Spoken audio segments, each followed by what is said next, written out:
What is the difference between regular cupping and fire cupping? Great question. Let's talk about it.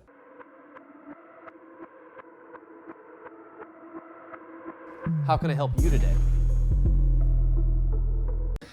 Hey guys, Dr. Beau here, and cupping is one of the most ancient / new innovative things that are out in the world of healthcare right now. If you guys have heard about cupping, dry cupping, assisted cupping, there's all these different kind of niche-y terms that are out there. So I thought I'd make a quick video and just distinguish between the two biggest ones. So the first one is what we call fire cupping. The second one is what they call vacuum or air assisted cupping. But let me explain. So I'm sure all of you guys have seen these. These are called your cups, right? And with these cups, they are placed over the top of the skin, and the skin raises up inside the cups. Now, there's a couple of ways to do this, and this, guys, is really where the big difference is. When you're doing fire-assisted cupping, number one, it looks really cool because why? A person usually has a long stick or a cotton ball that has fire on the end, and they wave it underneath the cup, and then boom, they place it right on top of the skin. What that does is actually creating a negative pressure inside the cup, which then pulls the skin up and creates the big bumping sensation that you're seeing inside these cups. Now, good and bad of that. Number one, yeah, it's a little scary, especially if you're the patient, you're laying down, someone's playing with fire right behind your back. And number two, depending on how much heat they put over it and they put it on your skin, it can pull a lot. It can suck a lot of negative pressure up, and sometimes that pressure can be a little bit overwhelming. We will also see sometimes with it being so much overwhelming that it'll actually break the skin because of the pressure, causing some bleeding inside of the cups. Now, do I do fire cupping? Personally, I do not. I don't do it in my practice, primarily for those reasons.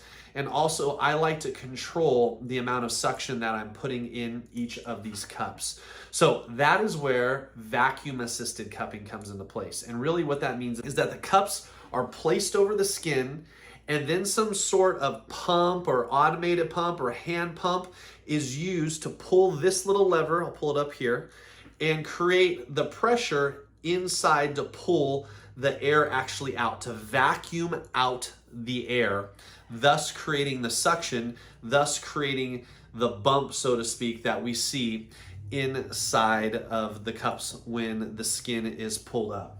Now, why do I like that? Number one, I can control how much pressure I want to place on the patient. Number two, if it is a new patient that's never done cupping, I don't tend to apply a whole lot of pressure. Then I'll leave them for 5 minutes and I'll come back and I'll ask them, how does it feel? Oh, it's not too bad. Okay, well, can we increase the suction a little bit? Yeah, but I think we should go a little bit tighter, what have you. So I can increase the amount of pressure when we're using vacuum-assisted cupping. Number three, the fire cups are traditionally glass, and if you've ever had a cup fall off of you, and depending on what size or how high the table, that you could break it. Now, typically the glass is really thick, but I have seen them break. With these guys, these little plastic ones, they fall off, no big deal, they hit the ground. You can use them over and over again. These guys are super easy to clean as well. Now, there's all kinds of different kits that you can get. Here's one that I use in my practice.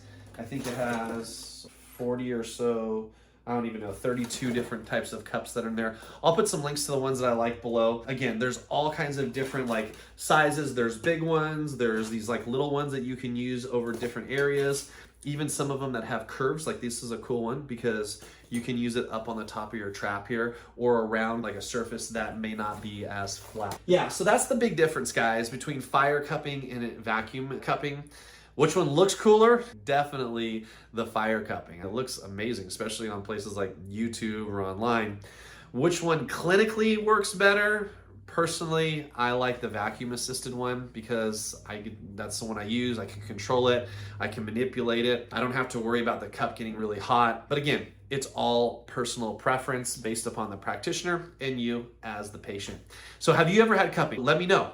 We use cupping a lot for different things. Number one, we'll use it for injury. We'll use it for recovery. We'll use it to increase ranges of motion. We'll use it sometimes when the patient isn't progressing in their treatment plan and we want to break through that. We can do scar tissue friction. We can do all kinds of different things. We can even use it over different organ patterns to help detoxify organs as well. So if you guys have questions about cupping, fire cupping, dry cupping, please ask them down below in the comments. I'll do my best to jump in there as always and answer them for you. All right, guys, hope you're having a good one. I'll talk to you later.